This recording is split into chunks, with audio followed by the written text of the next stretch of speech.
हमारा देश के कुछ के नहीं के வாயில வசம்பு வச்சு தேய்க்கோ. பல்லு பழனிசாமி சொல்றான், பஸ்ஸை பிடிச்சி லிப்ஸ்டிக் தடவிட்டோமா. அட ஓய், மனோகரா சிவாஜியை போல் என்னை விளங்கிட்டு கட்டி இழுத்தாலும் இந்த கட்சியையும் தலைமையையும் எவனாவது விமர்சித்தால் அவன் சங்க எருப்பு. வாடா 26 என் தாய்மாரெல்லாம் சேர்ந்து உன் கொட்டையை நசுக்கி சூப்பு வைக்கல, நான் பார்த்துக்கிறேன். நேரா வருவாங்களாம், ஒன்லி 2026 வாங்கலாம். ஒன்லி 2026 நிக்கிறோம், அடிக்கிறோம், சிஎம் சீட்ல உக்காடுறோம். நாங்க வந்து குச்சைஸ் வாங்கி சப்பிட்டு போறது கட்சி நடத்துறோம். நேற்று பெஞ்ச மழையில மழையில பிடிக்கிட்டு வாயில வருது.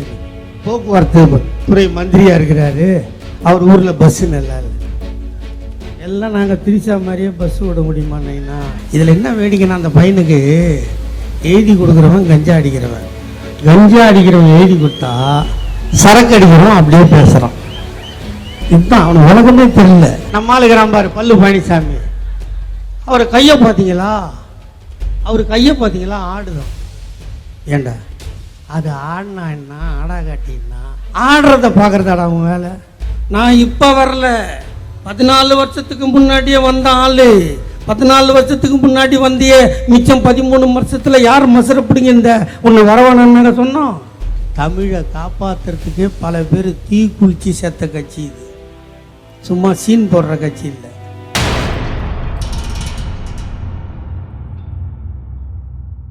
அண்ணன் சிவசங்கர் அவர்கள் பேசுகின்ற போது ஏன் திமுக மீண்டும் வர வேண்டும், ஏன் திமுக இந்த நாட்டை ஆள வேண்டும், இல்லை என்றால் என்ன நடக்கும் என்று பட்டியலிட்டார்கள். நாம் ஆட்சிக்கு வந்து 4 ஆண்டுகள் முடிந்து விட்டது. இந்த 4 ஆண்டுக்கு முன்னால், ஆட்சிக்கு வருவதற்கு முன்னால் 2021 தேர்தலை சந்தித்தோம்.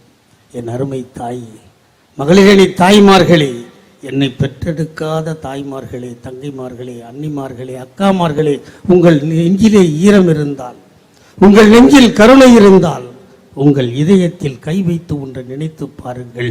21 தேர்தல் வந்தபோது பெத்த மகனை தாய் பார்க்க முடியாது, கணவனோடு மனைவி பேச முடியாது. இறந்து போன தாய்க்கு கொல்லி வைக்க கூட முகக்கவசம் அணிந்து கொண்டுதான் கொல்லி வைக்க வேண்டிய நிலை. பெற்ற குழந்தையை நர்ஸாக பணி செய்தால் அந்த குழந்தையை தூக்கி அவளால் கொஞ்ச முடியாது. இறந்து போன தாயை நம் தோளில் சுமக்க முடியாது. இறந்துவிட்ட தந்தைக்கு குழி வெட்டி அஞ்சலி செலுத்தி அவர் ஈமச்சடங்கு செய்ய முடியாது. ஏசிபி இந்திரத்தில் பள்ளத்தை நோண்டிவிட்டு ஒன்றாக அதில் போட்டு அப்படியே மூட்டையை கொட்டுவது போல் கொட்டினார்களே, அந்த காலத்தில் தான் தேர்தல் வந்தது. அந்த தேர்தல் வந்தபோது நாம் எதிர்கட்சி, எங்கள் அண்ணன் தலைவர் தளபதி அவர்கள் எதிர்கட்சி தலைவர். அப்போது மக்கள் துன்பப்பட்டோம், துயரப்பட்டோம். அன்று ஆட்சியில் இருந்த எடப்பாடி பழனிசாமியிடம் அண்ணன் தளபதி அவர்கள் ஒரு கோரிக்கை வைத்தார். கொரோனா காலம் வந்துவிட்டது, பஸ்கள் ஓடவில்லை, ரயில் ஓடவில்லை, மக்கள் துன்பப்படுகிறார்கள். படுபாவி ஒரு 5000 கொடுத்தால் 1 மாசம் வாழ்வார்கள் என் தாய்மார்கள் என்று கேட்டபோது, பணம் எங்கே இருக்கிறது, வேண்டுமென்றால் 1000 ரூபாய் தருவேன் என்று பழனிசாமி சொன்னாரா இல்லையம்மா? சொன்னாங்கன்னா சொன்னாங்கன்னு தலையாட்டு, இல்லைன்னா இல்லைன்னு தலையாட்டு. இல்லைன்னா நான் மைக் எடுத்துட்டு உங்ககிட்ட வந்துடுவேன். நான் உங்களை சும்மா விடுறதுக்கு வரல. எனக்கு முன்னாடி பேசின எல்லாரும் யாராவது உங்கள்கிட்ட எதனா கேட்டாங்களா? நீங்களும் வெடிக்காத முளைக்காட்ட பாசு மாதிரி உட்காந்துருந்தீங்க. நம்ம கதை அப்படி இல்லை. நீ கேட்டால் நான் பதில் சொல்லுவேன், நான் கேட்டால் நீ பதில் சொல்லுவோம். ரைட்டம்மா? நான் உன் ஜாதி, உன் ரத்தம், உன் மவன், உன் அண்ணன், உன் தம்பி, அந்த உறவோடு நாங்கள் இருக்கிறோம். என்ன சொன்னான்? 1000 ரூபா தானம்மா தந்தார், 1000 ரூபா தானே தந்தாங்க. மிச்சம் கேசத்துக்கு கல்லால காசு இல்லைன்னு சொன்னாரா இல்லையா? அப்போ கல்லால காசு எவ்வளோ இருக்குது எங்களுக்கு தெரியாது. நம்ம என்ன நினச்சோம், நோட்டெல்லாம் செலவு பண்ணிட்டு சில்லறையை வைப்பான்ல அண்ணாச்சி, அது மாதிரி வச்சிருப்பான் பழனிசாமின்னு நினச்சோம். ஆனால் இவன் சசிகலா காலை விட கல்லாவன் எல்லாம் நக்கிட்டான். ஆனால் இது தெரியாத நம்ம தளபதி என்ன சொன்னார்? 5000 கொடுக்க சொன்னேன், நீ 1000 ரூபாய் கொடுத்தால் இந்த முத்துவேல் கருணாநிதி ஆட்சிக்கு வந்தால் நீ கொடுக்க மறுத்த 4000 தருவேன் என்று சொன்னார். எப்ப தருவேன்னு கேட்டான். ஜூன் மாதம் 3ஆம் தேதி எங்கள் தாத்தா கலைஞர் பிறந்த நாளில் தருவோன்னு சொன்னோம். ஆனால் கொடுத்தது மே மாதம் 2000, ஜூன் மாதம் 2000. அதுதான்டா எங்கள் தாத்தா கலைஞருக்கு ரத்தத்தில் பிறந்த புள்ள, எங்கள் அண்ணன் தளபதின்றதுக்கு சாட்சி. நீங்கள் எங்கள் மீது நம்பிக்கை வைத்து வாக்களித்தீர்கள். எங்கள் அண்ணன் தளபதியை முதலமைச்சராக ஆக்கினீர்கள். அந்த நேரத்தில் ஆட்சியாளர் எவனாவது உங்களை வந்து பார்த்தானா? எவனாவது நீ சாப்பிட்டியான்னு கேட்டானா? உலகமே என்ன சொன்னது? வீட்டிலிரு, விழித்திரு, தனித்திரு, இல்லையா? என் பொண்டாட்டி கூட என்கிட்ட பேசுறதில்லை. நான் இப்படி நின்று பேசினா மூஞ்சாவை அந்த பக்கம் திருப்பி வச்சுப்பா. என்னங்க சொல்லுங்கன்னுவா. என் மூஞ்ச பாரண்டின்னுவேன். அப்போ சொல்லுவா, நீ ஊர் பொறுக்கிற நாடோடி, உன்னை பார்த்தா எனக்கு கொரோனா வந்துடும், நான் பார்க்க மாட்டேன்னு சொன்னேன். அந்த நிலைமை தானே. உலகமே அப்படி தானே சொல்லிச்சு. தமிழ்நாட்டில் ஒரு 31 மந்திரின்ற பேரில் எருமை மாடு இருந்தானா இல்லையா? ஒரு 4-5 எருமை மாடு வீட்டில் போடு வச்சானா கொரோனா வந்துருச்சு, என்னை பார்க்க யாரும் வராதேன்னு. நம்ம மாமா நரேந்திர மோடி தாடியை ட்ரிம் பண்ணால் கொரோனா வந்துடும்னு ஒரு 2 மீட்டருக்கு தாடியை வளர்த்துட்டு இருந்தாரா இல்லையா? உலகமே வீட்டில் பதியிட்டு இருந்தான். ஆனால் உலகத்தில் ஒரே ஒரு தலைவன் சொன்னான், ஒன்றிணைவோம் வா என்று சொன்ன ஒரே தலைவன் எங்கள் அண்ணன் தளபதி. சொல்லிட்டு வீட்டில் படுத்துட்டோமா? ஒரு டெலிஃபோன் நம்பர் கொடுத்தோமா இல்லையா? அந்த டெலிஃபோன் நம்பரில் நீங்கள் ஃபோன் பண்ணீங்களா? பண்ணலையாம்மா? ஏம்மா என்ன கொள்றீங்க? ராத்திரிலாம் பஸ்ஸில் வரம்மா, சாயந்தரம் உங்கள் மூஞ்சை பார்த்தா தான் எனக்கு ஆக்சிஜனே வருது, பூஸ்ட்டு சாப்பிட்டா மாதிரி இருக்குது. என் உயிரை கொடுத்து கேட்குறம்மா. சொன்னம்மா. ஃபோன் பண்ணீங்களா? இங்கே இருக்கிற நிர்வாகிகள்லாம் உங்கள் வீட்டுக்கு அரிசி, பருப்பு, மருந்து, மாத்திரை எல்லாம் வாங்கிட்டு வந்து கொடுத்தாங்களா இல்லையாப்பா? கொடுத்தோமா இல்லையா? இவ்வளவும் செஞ்சு இப்படி உங்களுக்கு உதவி செய்ய ஒவ்வொரு ஊரிலும் ஓடி ஓடி ஓடி உழைத்து சென்னையில் சட்டமன்ற உறுப்பினர் ஜே அன்பழகன் செத்து போனான். உங்களுக்கு தெரியுமா? ஒரு எம்எல்ஏ செத்து போயிட்டான். பல ஒன்றிய கழக செயலாளர்கள் செத்து போனார்கள். பல கிளை செயலாளர்கள் செத்து போனார்கள். இதிலிருந்து என்ன தெரிகிறது? எங்கள் உயிரை கொடுத்து உங்களை காக்க தமிழ்நாட்டில் ஒரு கட்சி உண்டென்றால் அது திமுகவை தவிர வேறு எவனும் இல்லை. ஓட்டு போட்டீங்க, ஆட்சிக்கு வந்தோம். என் தாய்மார்களே, இங்கே அமர்ந்திருக்கிறீர்கள். உங்களை பார்த்து கேட்கிறேன், நீங்கள் ஏதாவது ஒரு வேலைக்கு செல்கிறீர்களா இல்லையா? வேலைக்கு போகிறீங்களா இல்லையாம்மா? போலியா? வீட்லேயே தான் இருக்கானா? உன் புருஷன் அனுப்ப மாட்டானா? போகிறீங்க இல்லைல்ல? போகிறீங்க, போனால் சம்பளம் வருதாம்மா? வருது. அந்த சம்பளத்தை வாங்கிட்டு வந்தால் யார்கிட்டம்மா கொடுப்ப? புருஷங்கிட்ட. சூப்பர் அக்கா, நீ அக்கா. புருஷர்கிட்ட கொடுப்ப. இந்த மாதம் சம்பளம் வாங்கிட்டு வந்து அதானா பார்த்துடலாம். சம்பளத்தை வாங்கிட்டு வந்து கொடுத்துருவீங்க. கொடுத்துட்டா அடுத்த நாள் வேலைக்கு போகணுமா இல்லையா? வேலைக்கு போகணுன்னா கிளம்பலாம். காலையில் அவசரமாக தலை குளிச்சுட்டா பின்னில் போட முடியாது. லூஸ் ஏரில் ஒரு ரப்பர் பேண்டு போட்டுக்கலாம். பூ வாங்கி கொடுக்கலன்னா ஒரே ஒரு சைடு ரோஸு சைடில் சொருவிக்கலாம். ஃப்ளிட்டு வச்சு புடவை கட்டிக்கலாம். ஆள் கொஞ்சம் ஷார்ட்டாக இருந்தால் ஐயில்சி செப்பல் போட்டுக்கலாம். ஹேண்ட்பேக்கு மாட்டிக்கலாம். எல்லாம் மாட்டிட்டு நேற்று யார்கிட்ட சம்பளத்தை கொடுத்தியோ அதே ஆளுகிட்ட போய், அத்தான் பஸ்ஸுக்கு காசு கொடு, மாமா பஸ்ஸுக்கு காசு கொடு, அத்தை பஸ்ஸுக்கு காசு கொடு, நீ கையேந்தினியே. நீ கையேந்துவதை பார்த்து உன்னை பெற்றவளும் கலங்கவில்லை. எங்கள் அண்ணன் தளபதி கலங்கினான், போட்டான் கையெழுத்து.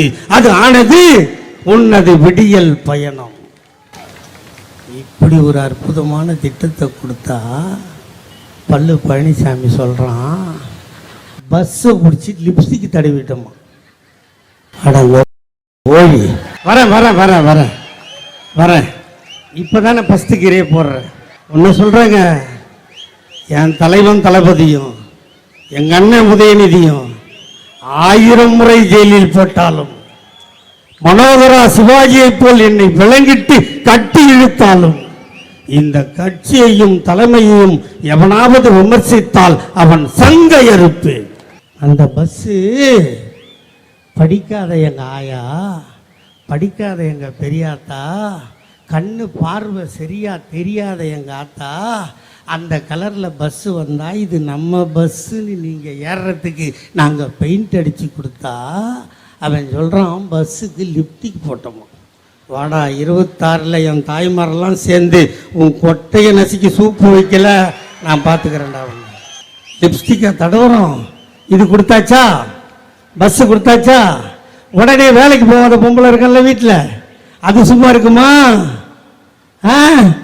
இருக்காது. வேலைக்கு போகிறவளுக்கு பஸ்ஸு விட்டாங்களாம். நான் கொஞ்சம் கலராக வேற இருக்கேன், என் புருஷன் சந்தேக பிராணி, அவன் அனுப்ப மாட்டான். இங்கே அரியலூரில் இப்படி சொல்லுவீங்க, எங்கள் மெட்ராஸில் வேசார்பாட்டில் எப்படி சொல்லுவோம் தெரியுமா? அந்த பாடு சந்தேக பிராணியை அனுப்ப மாட்டானே. கேட்டீங்களா இல்லையா? உங்களை பார்த்தார். வேலைக்கு போகிறவளுக்கு பஸ்ஸு விட்டோம், வீட்டில் இருக்கிற பொம்பளைக்கு காலையில் எழுந்து இரவு 11 மணி வரை நாயாய் உடைத்து ஓடாய் தேய்கிறாளே, என்னை பெற்றெடுக்காத என் தாய், அந்த தாய்க்கு என்ன செய்வதென்று யோசித்தார். ரேஷன் அட்டை வைத்திருந்தால் உன் உழைப்பை உன் கணவர் அங்கீகரிக்க வேண்டாம், உன் உழைப்பை உன் மாமனார் மாமியார் அங்கீகரிக்க வேண்டாம், நீ பெறாத பிள்ளை, இதோ மு.க. ஸ்டாலின் இருக்கிறேன், நான் அங்கீகரிக்கிறேன், மாதம் 1000 ரூபாய் தருவேன். அது பிச்சையா? கொடுக்கல் வாங்கலா? இல்லை, அதற்கு பெயர் உங்கள் உரிமை தொகை. கொடுத்துட்டோமா?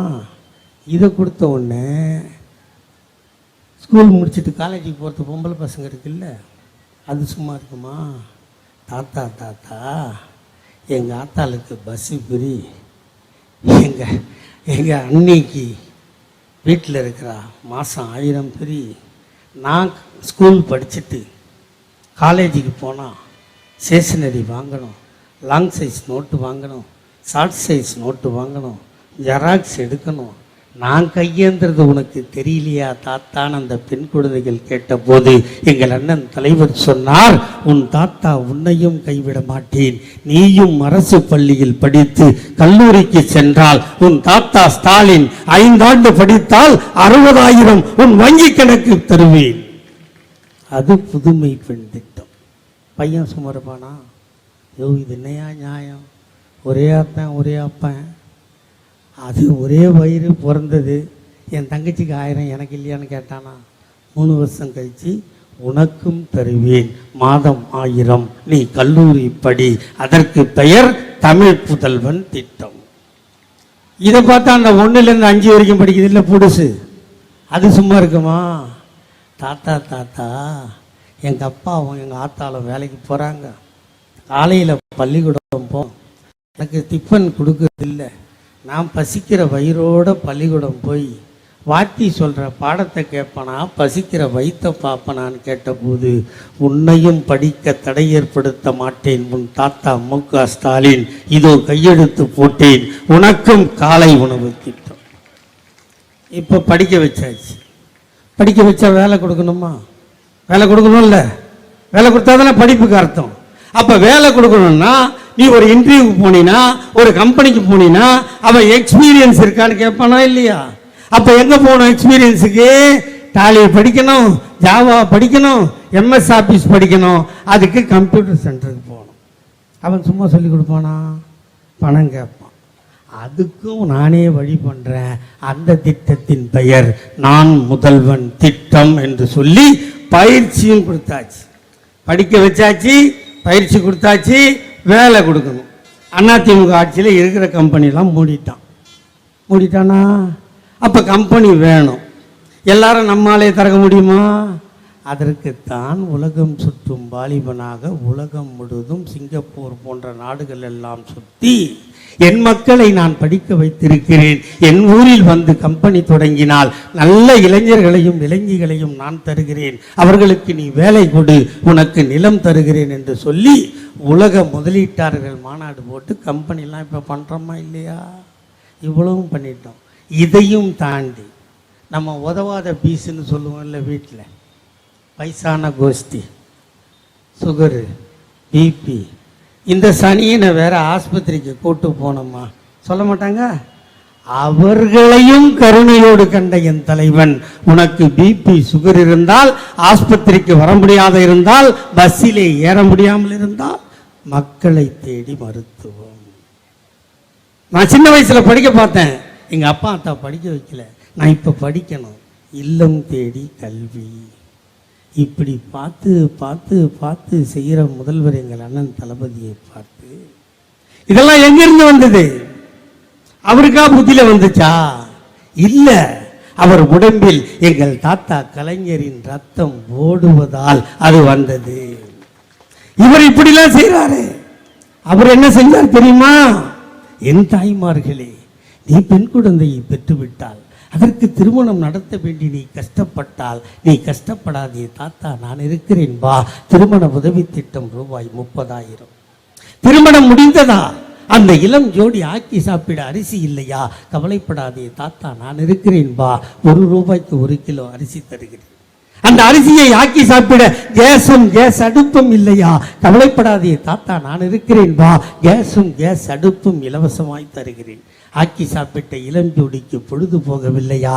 கவலைப்படாதே தாத்தா நான் இருக்கிறேன் வா.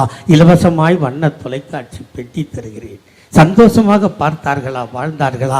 மணமகன் மணமகளை கர்ப்பமாக்கி விட்டானா? 7 மாதம் ஆகி போனதா? அவளுக்கு சத்தான உணவு வாங்கி கொடுக்க கணவனிடம் காசு இல்லையா? கவலைப்படாதே தாத்தா நான் இருக்கிறேன் வா. மாதம் 1000 ரூபாய், 3 மாதம் 3000 தருகிறேன். சத்தாக சாப்பிட்டு பிள்ளையை பெத்து போடு. பெத்து போட்ட பிள்ளைக்கு பால் சுரக்கவில்லையா? அவளுக்கு சத்தான உணவு கிடைக்கவில்லையா? கவலைப்படாதே தாத்தா நான் இருக்கிறேன் வா. மீண்டும் 3 மாதம் 3000 தருகிறேன். சத்தாக சாப்பிட்டு முத்தாக காப்பாற்றிய பிள்ளை பள்ளிக்கு போக வேண்டுமா? உன்னிடம் காசு இல்லையா? கவலைப்படாதே தாத்தா நான் இருக்கிறேன் வா. School fees free, uniform free, புத்தகம் ஃப்ரீ, புத்தகம் போடுகின்ற பையும் ஃப்ரீ, அவன் பஸ்ஸிலே போவதற்கு பஸ் பாஸும் ஃப்ரீ. அவன் சவலையாக இருக்கிறானா? அவனுக்கு சத்தான உணவு இல்லையா? கவலைப்படாதே தாத்தா நான் இருக்கிறேன் வா. சத்துணவில் வாரம் 5 முட்டை தருகிறேன். அவன் முட்டை சாப்பிட மாட்டானா? அவனுக்கு வாழைப்பழம் தருகிறேன். அவன் படித்தானா? 10ஆம் வகுப்பு போனானா? அவன் சைக்கிள் ஓட்டுவானா? அவனுக்கு சைக்கிள் வாங்கி கொடுக்க உன்னிடம் காசு இல்லையா? கவலைப்படாதே தாத்தா நான் இருக்கிறேன் வா. இலவசமாய் சைக்கிள் தருகிறேன். +1 +2 படித்தானா? அவன் கல்லூரிக்கு போக வேண்டுமா? உன்னிடம் காசு இல்லையா? நான் வீட்டில் முதல் கிராஜுவேட்டா? கவலைப்படாதே தாத்தா நான் இருக்கிறேன் வா. கல்லூரி ஃபீஸும் ஃப்ரீ. அவனும் படித்தானா? அவனும் காதலித்தானா? அவனும் கர்ப்பமாக்கினானா? அவனும் பிள்ளை விட்டானா? இப்படி கொடுத்து கொண்டே இருக்கிறேன். இப்படி பெத்து பெத்து பெத்து வயதாகி போனாயா? நீயும் கவலைப்படாதே தாத்தா நான் இருக்கிறேன் வா. மாதம் 750 ரூபாய் பென்ஷன் தருகிறேன். 58 வயது ஆகி போனதா? இலவசமாய் பஸ் பாஸ் தருகிறேன். பேரனை பார், பேத்தியை பார், சந்தோஷமாக வாழு. காலம் கெட்டு போனதா? நீ சிக்காகி போனாயா? ஆஸ்பத்திரிக்கு போக ஆட்டோவிற்கு பணம் இல்லையா? கவலைப்படாதே தாத்தா நான் விட்ட 108 ஆம்புலன்ஸை கூப்பிடு. இலவசமாய் ஆஸ்பத்திரிக்கு போ. வைத்தியன் பணம் கேட்கிறானா? உன்னிடம் காசு இல்லையா? கவலைப்படாதே தாத்தா நான் கொடுத்த கலைஞர் காப்பீட்டு அட்டையை காட்டு. 1 லட்சம் ஃப்ரீ. வைத்தியம் பார், வீட்டுக்கு வா. காலம் கெட்டு போனதா? நீ செத்து போனாயா? உன் பிணத்தை தூக்க 4 பேர் இல்லையா? தன்மானம் தடுக்கிறதா? தாத்தா நான் போட்ட சட்டம் மார்ச்சரி வேணும் ஃப்ரீ. பார்த்தாயா? அழுதாயா? கொசு வைக்கிறதா? ஈ கடிக்கிறதா? கவலைப்படாது தாத்தா நான் போட்ட சட்டம் மார்ச்சரி பீசர் பாக்ஸும் ஃப்ரீ. பார்த்தாயா? அழுதாயா? சுடுகாடு போனாயா? கொளுத்த வேண்டுமா? புதைக்க வேண்டுமா? தாத்தா நான் போட்ட சட்டம் கொளுத்துவதும் ஃப்ரீ, புதைப்பதும் ஃப்ரீ. வீட்டுக்கு வந்தாயா? டெத் சர்டிபிகேட் வேண்டுமா? தாத்தா நான் போட்ட சட்டம் டெத் சர்டிபிகேட்டும் ஃப்ரீ, பர்த் சர்டிபிகேட்டும் ஃப்ரீ. இப்படி கருவறை முதல் கல்லறை வரை இலவசங்களை வாரி வழங்கிய இந்தியாவில் ஒரே முதல்வர் எங்கள் தாத்தா டாக்டர் கலைஞர்.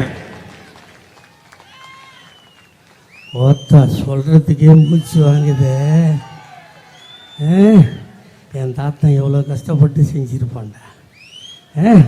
அதோட விட்டாரா? அதோட விட்டாரா? இல்லை.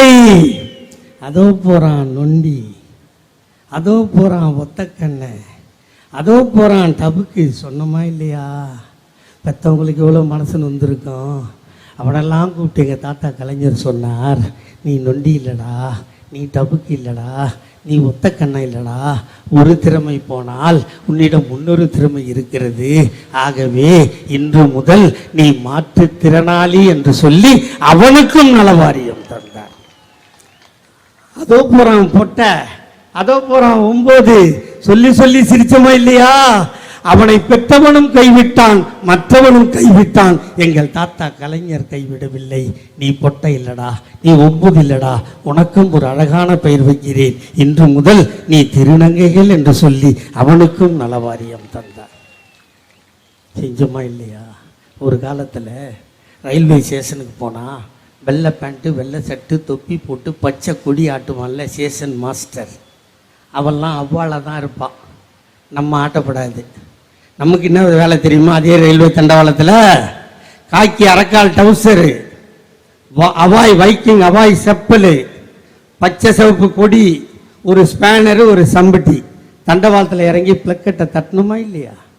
எங்கள் தாத்தா கலைஞர் சொன்னார், நீ பிளக்கெட்டை தட்ட பிறக்கலடா, நீ ஆட்டினா கொடியும் ஆடும், நீ ஆட்டினா கொடியும் ஆடும், ரயிலும் ஓடும் என்று சொல்லி இந்த நாட்டில் தாழ்த்தப்பட்டவனையும் பிற்படுத்தப்பட்டவனையும் சேஷன் மாஸ்டர் ஆக்கி அழகு பார்த்தவர் எங்கள் தாத்தா டாக்டர் கலைஞர். கோர்ட்டுக்கு போனா கருப்பு கவுன் போட்டு கட்டை சுத்தி வச்சு ஆடர்னு தட்டுவான்ல, அவெல்லாம் அவ்வாதான் இருப்பான். அதே கோர்ட்டில் நம்ம ஆளுக்கு என்ன வேலை தெரியுமா? சிவப்பு தொப்பி போட்டு சைலன்ஸ்ன்னு கத்துற வேலை. தாத்தா கலைஞர் சொன்னார், நீ சைலன்ஸ்ன்னு கட்ட பிறக்கலடா, நீ அடிச்சா கட்ட சுத்தி அடிக்கும், நீதியும் பேசும் என்று சொல்லி இந்த நாட்டில் தாழ்த்தப்பட்டவனையும் பிற்படுத்தப்பட்டவனையும் நீதிபதியாக்கி அழகு பார்த்தவர் எங்கள் தாத்தா டாக்டர் கலைஞர். கோயிலுக்கு போனா பெருசா கவுறு கட்டி மணி இருக்கும்ல, அந்த மணி ஆட்டுறது நம்மவா. அதே கோயிலுக்குள்ள வெள்ளி மணி சின்ன மணி இருக்கும்ல, அதை ஆட்டுறவா குஞ்சு மணி தான் ஆட்டுவா. அவ்வா தான் ஆட்டணும், நம்ம ஆட்டினா ஆடாதான். அப்ப தாத்தா கலைஞர் சொன்னார், நீ பெரிய மணி ஆட்ட பிறக்கலடா, நீ ஆட்டினா சின்ன மணியும் ஆடும், ஆண்டவனும் பேசுவான் என்று சொல்லி இந்த நாட்டில் தாழ்த்தப்பட்டவனையும் பிற்படுத்தப்பட்டவனையும் அர்ச்சகராகலாம் என்ற சட்டத்தை போட்டவர் எங்கள் தாத்தா டாக்டர் கலைஞர். எவ்வளத்தையும் பண்ணிட்டு 75 வருஷம் கட்சியை நடத்திட்டு, மிஸ்ஸாவை பார்த்துட்டு, தடாவை பார்த்துட்டு, பொடாவை பார்த்துட்டு, ஆயிரக்கணக்கான திமுக தொண்டனை சாவு கொடுத்துட்டு, பாதி பேரை நொண்டியாக்கி பாதி பேரை குருடனாக்கி 75 வருஷம் கட்சி நடத்தி நாங்க நட்டு நிக்க வைப்போமா தமிழ்நாட்டை. நேரா வருவாங்களாம், ஒன்லி 2026 வாங்கலாம். வாட் அபவுட் 2024 கேட்டா, no no I don't want 24, only 2026. நிக்கிறோம், அடிக்கிறோம், சிஎம் சீட்ல உக்காடுறோம். நாங்க வந்து குச்சைஸ் வாங்கி சப்பிட்டு போறது கட்சி நடத்துறோம்.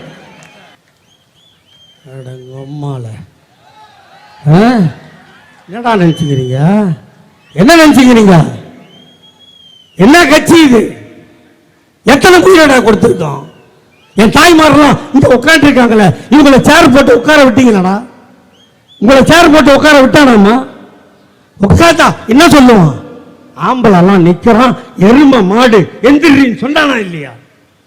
உங்களை நாக்காளி மட்டும் போடல என் தாய்மாரே, உங்களை முன்றோல உட்கார வச்சு ஆம்பளைய பின்னாடி உட்கார வச்ச கட்சி திமுக. இந்த 75 வருஷத்துல எங்க ஆத்தா பட்ட கஷ்டத்தை, எங்க ஆயா பட்ட கஷ்டத்தை உன்னை படாம பார்த்துக்கணும். வீட்டுல இடம் விழுந்தா, உங்க அப்பன் செத்தா கருமாந்தத்துக்கு ஒரு புடவையும் தேவசத்துக்கு ஒரு புடவையும் கொடுப்பான். அதோட நீ கைட்டின்னு கிளம்ப வேண்டியதுதான். அம்மா அம்மான்னு சொல்லி ஒருத்தி ஆட்சி பண்ண நாடு இது. ஆனா அம்மாவை பிறக்கல, எங்க தாத்தா கலைஞர் ஆண்டவனா பிறந்தாரு. ஆண் என்ன பெண் என்ன, பிறப்பது ஒரு உயிர், சொத்தில் சமப்பங்கு என்ற சட்டத்தை போட்டோம். தாத்தா கலைஞர் பெண்களுக்கு இந்த உதவிகளை எல்லாம் செய்தால் எங்க அண்ணன் தளபதி பஸ்ஸை விட்டார், 1000 ரூபாய் கொடுத்தார் இல்லையா? எங்க தாத்தா கலைஞர் நொண்டிய மாற்றுத்திறனாளி என்று சொன்னா எங்க அண்ணன் தளபதி மாற்றுத்திறனாளிக்கு அரசாங்க வேலையை கொடுத்தார். எங்க தாத்தா கலைஞர் பொட்டைய அரவாணி ஆக்கினா, திருநங்கை ஆக்கினா, எங்க அண்ணன் தளபதி அந்த திருநங்கைக்கு ஊர்காவல் படையில வேலை கொடுக்குறார். எங்க தாத்தா கலைஞர் சென்னையில் டைட்டில் பார்க் கட்டினா, எங்க அண்ணன் தளபதி மதுரையிலையும் கோயம்பேலையும் டைட்டில் பார்க் கட்டுறார். எங்கள் தாத்தா கலைஞர் திருவள்ளுவருக்கு சிலை வச்சா எங்கள் அண்ணன் தளபதி கண்ணாடி பாலம் கட்டி ரெண்டுத்தையும் ஜாயின் பண்ணுறார். எங்கள் தாத்தா கலைஞருக்கு நூற்றாண்டு நூலகம், அண்ணாவுக்கு நூற்றாண்டு நூலகம் கட்டினா எங்கள் அண்ணன் தளபதி மதுரையில் தாத்தா கலைஞருக்கு நூலகம் கட்டுறார். இப்படி வழி வழியாக சொல்கிறான்ல, வாரிசு அரசியல் வாரிசு அரசியல் வாரிசு அரசியல் இருப்பதனால் தான் இந்த முன்னேற்றம். இல்லை என்றால் இல்லை. எல்லாரும் சொல்றான் சின்னவரை உதயநிதி என்ன பண்ணார், அவரை எப்படி துணை முதலமைச்சரான மயிரை புடுங்கினாரு, அது எங்களுக்கு தெரியும்டா. என் தாய்மார்களே, உங்கள் நெஞ்சில் கை வைத்து சொல்லுங்கள், உங்கள் வீட்டில் ஒரு திருமணமாகாத பெண் இருந்து அந்த பெண்ணுக்கு மணமகளை பார்த்து திருமணம் நடத்தி வைத்தால் 3ஆம் மாதம் உங்கள் மகள் கருவுற்று உங்கள் மாப்பிள்ளை சிறைக்கு போனால் நீங்கள் என்ன சொல்வீர்கள்? இந்த கரு உருவான நேரம் மாப்பிள்ளை ஜெயிலுக்கு போயிட்டான், இந்த கரு வேணாம், கலைச்சிரு, இன்னொன்று பெற்றுக்கலாம், இது பிறந்தா அப்பனை பொண்ணுடன் சொல்லுவீங்களா சொல்ல மாட்டீங்களா? நீங்க சொல்லணும், உங்க ஊர் பக்கத்தில் இருக்கவங்க சொல்லுவாங்க இல்ல, வானாண்டி யமன் பெத்தது உருவான நேரம் மாப்பிள்ளை ஜெயிலுக்கு போயிட்டான், இது அப்படியே வளர்ந்து வந்ததுன்னா உன் புருஷனை கொண்டுடண்டி, உடம்பு நல்லா இருந்தா இன்னொன்று பெற்றுக்கலாம் சொல்லுவாங்களா சொல்ல மாட்டாங்க? அந்த அவமானத்தை தாங்கி தமிழ்நாட்டில் ஒரு பிள்ளை பிறந்ததென்றால் அது எங்கள் அண்ணன் உதயநிதியை தவிர வேறு எவனும் இல்லை. திருமணம் முடிந்தது. எங்கள் அண்ணி துர்காவிற்கு 5ஆம் மாதம் மறுமணம் வைக்க வேண்டுமா இல்லையா? 7ஆம் மாதம் உறவுக்காரர்கள் ஜடை தைப்பார்களா இல்லையா? பணம் இருக்கிறதோ இல்லையோ 9ஆம் மாதம் சீமந்தம் நடத்தியே தீர வேண்டுமா இல்லையா? ஆனால் எங்கள் அன்னைக்கு 5ஆம் மாதம் மறுமணம் வைக்க ஆள் இல்லை, 7ஆம் மாதம் ஜடை தைக்க சொந்தக்காரன் வரவில்லை, 9ஆம் மாதம் அவளுக்கு சீமந்தம் நடக்கவில்லை. அவளே நடந்து போனால், அவளே மருத்துவமனைக்கு போனால், மருத்துவமனைக்கு போகும்போது காதலியே, என் மனைவியே, உனக்கு எதுவும் நடக்காது, நடந்தால் காப்பாற்ற உன் கணவன் நான் இருக்கிறேன் என்று சொல்வதற்கு எங்கள் அண்ணன் தளபதி இல்லை. அவளே போனால், அவளே பெற்றால், பெற்ற குழந்தையை வீட்டுக்கு கொண்டு வந்து பால்த்தி சீராட்டி அதற்கு ஆடை போட்டு அந்த குழந்தையை எடுத்துக்கொண்டு சென்னை மத்திய சிறைச்சாலைக்கு போய், காதலனே, கணவனே, நீ கருவாக்கிய குழந்தையை எல்லோரும் கலைத்து விடு என்று சொன்னார்கள். நான் கலைக்கவில்லை, அதை அழிக்கவில்லை, கருவை உருவாக்கி பிள்ளை பெற்று பாலோட்டி சீராட்டி கொண்டு வந்திருக்கிறேன் என்று சொல்லி காட்டினால் எங்கள் அன்னை துர்கா பார்த்தார். எங்கள் அண்ணன் தளபதி காட்டிய குழந்தை எங்கள் அண்ணன் உதயநிதி. லவடிக்கா பால். யாரா சொல்றீங்க? நேற்று பெஞ்ச மயிரை பிடிக்கிட்டு வாயில வருது எனக்கு. அவங்க வந்தான் அந்த பையன் என்ன சொன்னான், போக்குவரத்து துறை மந்திரியா இருக்கிறாரு, அவர் ஊர்ல பஸ் நல்லா இல்லை, எல்லாம் நாங்கள் திரிசா மாதிரியே பஸ் விட முடியுமாண்ணா? தலை காஞ்சி போனதும், எண்ணெய் தலையில் எண்ணெய் வைக்காததும், பஸ் ஏறி போகிறதுக்கு காலு வலி முட்டி வலினா, எனக்கு சொகுசு பேருந்து தாழ்தள பேருந்து கொடுன்னு எங்கள் அண்ணங்கிட்ட கேட்டோம். அடக்கமாக பஸ்ஸு கொடுத்துக்கிறாரு இல்லையா, பேட்டரி பஸ்ஸு, ஏறவே வேணாம், ஏறினா பொதுக்குன்னு போய் உட்காந்துக்கலாம், ஏறி உட்கார வேணாம், பள்ளத்தில் உட்காந்துக்கிறோமா இல்லையா? டேய், இப்படி ஒரு பஸ்ஸு இந்த அரியலூர் மாவட்டம் பார்த்துக்குதாடா, இப்படி ஒரு பஸ்ஸு. இப்போ இங்கே ஒருத்தர் பேசினார், அதிமுக ஆட்சியில் விட்ட பஸ்ஸெல்லாம் ஏறவே முடியல என்னாலேயே. நீ ஏறுற அளவுக்கு அந்த பஸ் இல்லையா? ஏண்டா இங்கே பஸ் நிலையம் கட்ட ஆயிடுச்சா, உறுதி ஆயிடுச்சா இல்லையா? பஸ் ஸ்டாண்டு வரப்போதா இல்லையா? உங்களுக்கு தெரியுமா இல்லையா? முந்திரியை பதப்படுத்துறதுக்கு ஒரு அமைப்பு வருதா இல்லையா? ஒரு காலேஜ் வருதா இல்லையா? இதெல்லாம் யாரா செஞ்சது? யார் செஞ்சது? இந்த மண்ணில் பிறந்து எங்கள் சிவசுப்பிரமணியம் திமுகவுக்கு நேர்ந்து விட்ட பிள்ளை எங்க அண்ணன் சிவசங்கர் இருக்கிறதால் தான்டா இது நடந்தது. இதுல என்ன வேடிக்கைன்னா, அந்த பையனுக்கு எழுதி கொடுக்குறவன் கஞ்சா அடிக்கிறவன், கஞ்சா அடிக்கிறவன் எழுதி கொடுத்தா சரக்கு அடிக்கிறவன் அப்படியே பேசுறான். இதுதான் அவனுக்கு உலகமே தெரியல. எனக்கும் ஒன்று டிவிக்கு, இன்னொன்று டேய் எங்கள் அண்ணன் நடந்து போனார்னா அவர் உந்து போதில்லை மயிறு, அது கூட நட்டுக்குன்னு தாண்டா கீழே விழும். இதில் நம்ம ஆளுகிறான் பாரு பல்லு பழனிசாமி, அவர் கையை பார்த்தீங்களா? அவர் கையை பார்த்தீங்களா? ஆடுதான். ஏண்டா அது ஆடினா என்ன, ஆடா காட்டினா அதை ஆடாமல் நட்டு நிற்க வைக்கிறதுக்கு எங்கள் அண்ணி இருக்காங்க. அது ஆடுனதுன்னா அவர் தடுத்து பிடிச்சி வைக்கிறதுக்கு பேரங்கிறாரு இல்லையா? குழந்தை குட்டியோடு இருக்கிறோமா இல்லையா? ஆடுறத பார்க்குறதாடா அவன் வேலை. ஒருவேளை அவனுக்கு என்ன கையில் கொடுத்துட்டாரோ நம்ம முதலமைச்சர்? எது பேசணுன்ற அறிவு இல்லைடா. ஆனால் இவ்வளவும் அவனுங்க பேசணுங்களாம். இவ்வளவும் நான் பேசுனா என்னை பிடிச்சி ஜெயிலில் போடுவாங்களாம். என்னடா கூத்துட்டு இது? நீங்கள் என்ன பண்ணாலும் சரிங்க தலைவரை, உங்களை மாதிரி ரொம்ப காந்தியவாதி முதலமைச்சர் இந்த நாட்டில் நாங்கள் எவனையும் பார்க்கல. பாருங்க, நீங்கள் நாட்டு மக்களை பாருங்க, உங்களை திட்டவனாலும் நான் பார்க்குறேன். அதானே கதை. சொல்லுங்க பார்க்கலாம். என்ன இப்போதான் பிறந்த மாதிரியும் இன்னைக்கு தான் இவர் வெளியே வந்த மாதிரியும் நாகப்பட்டினத்தில் போய் பேசுகிறான். நான் இப்போ வரல, 14 வருஷத்துக்கு முன்னாடியே வந்த ஆள். 14 வருஷத்துக்கு முன்னாடி வந்தியே, மிச்சம் 13 வருஷத்தில் யார் மசரப்பிடிங்க இந்த உன்னை வரவானு நாங்கள் சொன்னோம். சொல்கிறான், நாங்கள் பேசுகிறதுக்கு வண்டிக்குள்ளேயே இருக்கணும், கையை ஆட்டக்கூடாது, சிரிக்கக்கூடாதுன்னு சொன்னாங்க. நான் அப்படியே வந்தேன். கரண்ட்டை கட் பண்ணிட்டாங்களாம் அரியலூரில். இவன் என்ன ஆளாக இருப்பான் பார். அவனே சுற்றி கண்ணாடி போட்டு மூடி ஸ்க்ரீன் போட்டு மூடின்னு வரான். இதில் அவன் எப்படி ஏற்றி பார்த்தான்னு தெரியல. அப்போ நான் ரொம்ப ஜாக்கிரதையாக இருக்கணுமா இல்லையா? நான் இன்னைக்கு நைட்டே ரூமை மாற்றிடுறேன். ஏண்டா கரண்ட்டு கட் பண்ணலன்னா 100கணக்கான பேர் குரங்கு செத்து போயிருப்பான்டா அவன் ஆள்லாம். ஏண்டா இங்கே வந்தால் நான் எவனாவது சேர் திருடின்னு போகிறான். யாருன்னா சேர் திருடுவீங்க? சேராவது ஒரு 480 ரூபா சேரு. அந்த தரையில் மேட்டு கீழே ஒரு பிளாஸ்டிக் பேப்பர் போட மாட்டாங்க. அந்த உட்காந்து போகிறதுக்கு அதை சுற்றின்னு ஓடுதுங்க. இந்த பாக்ஸ் தொங்குதில்ல, ஸ்பீக்கர் பாக்ஸ் தொங்குதில்ல, இதில் வேணா ஏறி உட்காந்துட்டு இருக்கான். ஏன்? நாங்கள் 75 வருஷமா அவனை பக்குவப்படுத்தி மக்களை சந்தித்து ஓட்டு கேட்டு அவனை பண்ணுறோண்டா. இன்னைக்கு இந்த அரியலூருக்கு தலைவர் வராருன்னு சொல்லிட்டோம். எல்லாம் பழகின கட்சிக்காரன் தானே, எல்லாம் நிர்வாகி இருக்கோம்ல. நாளில் இன்னைக்கு முதலமைச்சர் வராரு பண்ணாங்க விட்டுறோம். இன்னைக்கு கூட்டம் போடுவோம், எல்லா நிர்வாகியும் வரணும். நீ என்ட்ரன்ஸில் நிற்கணும், லேடிஸ் இங்கே உட்கார வைக்கணும், ஜென்ஸ் இங்கே வரணும். முதலமைச்சர் வரும்போது இன்னார் தான் டவல் கொடுக்கணும், இவங்க தான் போத்தணும். புரோட்டோக்கால் உண்டா இல்லையா? அதை ஒரு மயிரும் பண்ணுறதில்லை. இவர் ராத்திரி தூங்க வேண்டியது. எவனா ஜோசிக்காரன் சொல்லியிருப்பான், நீ இந்த வாட்டி நில்லுன்னு. அதில் வேற நாங்கள் கோடி கோடியாக கொள்ளை அடித்து வச்சுக்கிறோமா. அவர் உழைச்சி சம்பாதிச்சாரான். போடா ஊர் தாலி அர்த்தவனை 10 ரூபா டிக்கெட்டை 2000 ரூபாய்க்கு விற்றவன் படுபாவி அவன். இவர் தராங்களாம் பிளாக்ல. அந்த ஃபஸ்ட்டு 3 நாள் பிளாக்ல விற்று அந்த டிவிக்கு தொண்டன் தாலியெல்லாம் அறுத்து அவன் வீட்டில் நகையை போய் அடமானம் வச்சு 2000 ரூபாய்க்கு டிக்கெட் விற்று அந்த பணத்தில் ஏசி பஸ்ஸு. ஆனால் நம்மளால போக்குவரத்து துறை மந்திரி தானே, அதானே? எனக்கு சந்தேகமாக தான் இருக்குது. அவன் ஒரு பஸ்ஸு ரெடி பண்ணிக்கிறான் பார்த்தீங்களா? டிரான்ஸ்போர்ட் ரூல் படி அது பர்மிஷன் கொடுக்கலாமா? ஒரு 40 ஃபுட் கண்டெய்னர் சைஸில் பண்ணியிருக்காங்க. ஒரு ஷேர் ஆட்டோவை சேஸ் எக்ஸ்ட்ரா வச்சா கேஸ் பண்ணணுமா இல்லையா? அந்த ஒக்கலை ஓழி என்னடா பண்ண போகிற? அதில் ஒரு ஆள் தான்டா போகிற. அவ்வளோ பெரிய பஸ்ஸு நான் படுத்து உருளுவியா?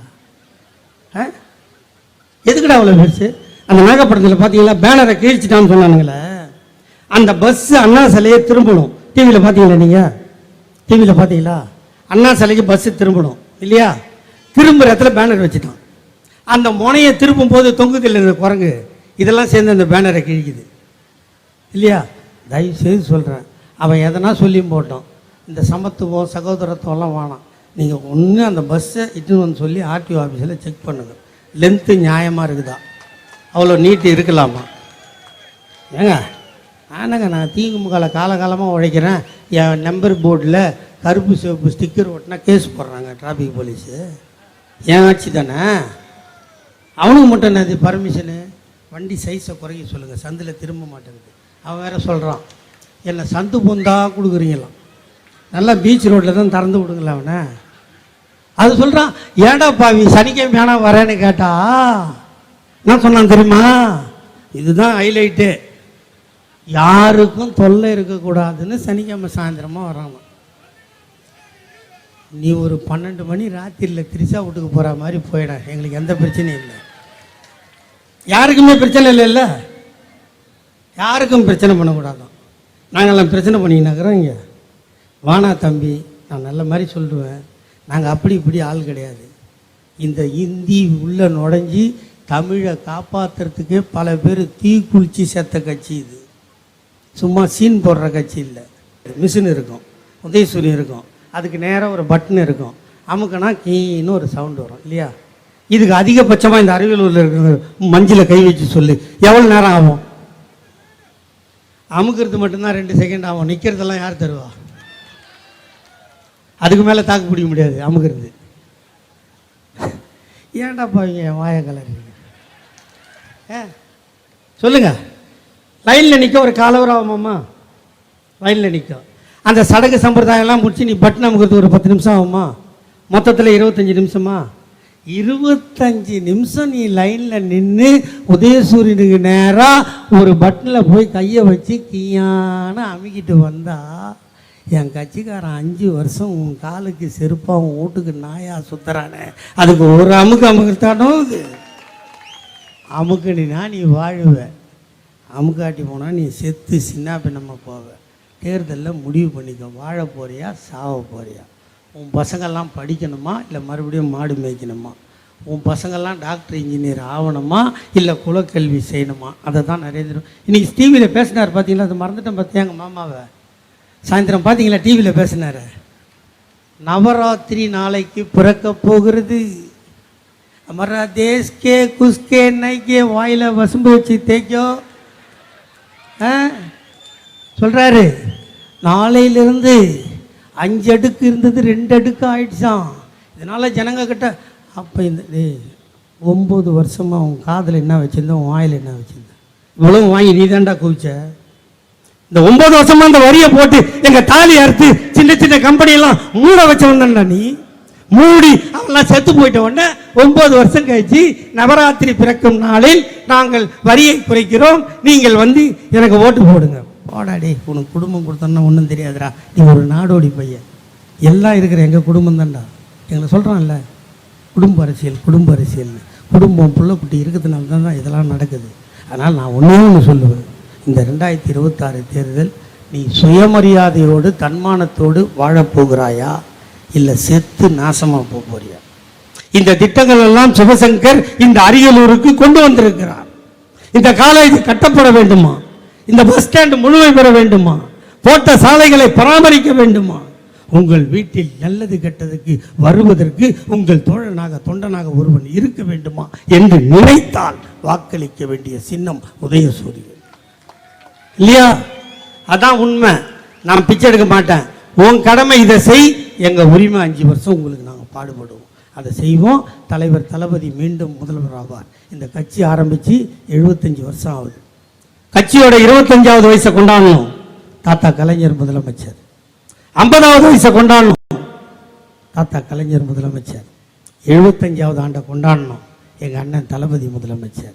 நாங்கள் 100வது ஆண்டை கொண்டாடும் போது எங்கள் அண்ணன் உதயநிதி முதலமைச்சர். வெல்வோம் 200, படைப்போம் வரலாறு. நன்றி, வணக்கம். உங்களுக்கு எவ்வளோ ஒரு இது இருந்தா, மனசுக்குள்ள எந்த ஒரு தைரியம் இருந்தா இந்த அளவுக்கு உங்களால பேச முடியும். ஆனா அப்ப நம்ம சொல்லலாமா தோழர், ரொம்ப கிரிஞ்சா பேசிருக்கீங்க, சும்மா உடான் சுட்டிருக்கீங்க, நல்ல டயலாக் ப்ரிப்பேர் பண்ணிருக்கப்பா, அடிக்கடி இந்த டயலாக் மறந்துருச்சுன்னு சொல்லி ஸ்கிரிப்ட் பேப்பரை பாத்தியா அப்படின்ற மாதிரி நாங்க கேட்கலாமா? இதுல அவரு வேற ஃபர்ஸ்ட் அங்கிள்னு சொல்லிட்டாரு, ஃபைனல் டச்ல தாய் மாமாவா எங்க சார் போனாரு இத்தனை நாள்? 50 வருஷமா அந்த தாய் மாமா எங்க போனாரு? ஒரு தாய் மாமான்னு என்ன பண்ணணும்?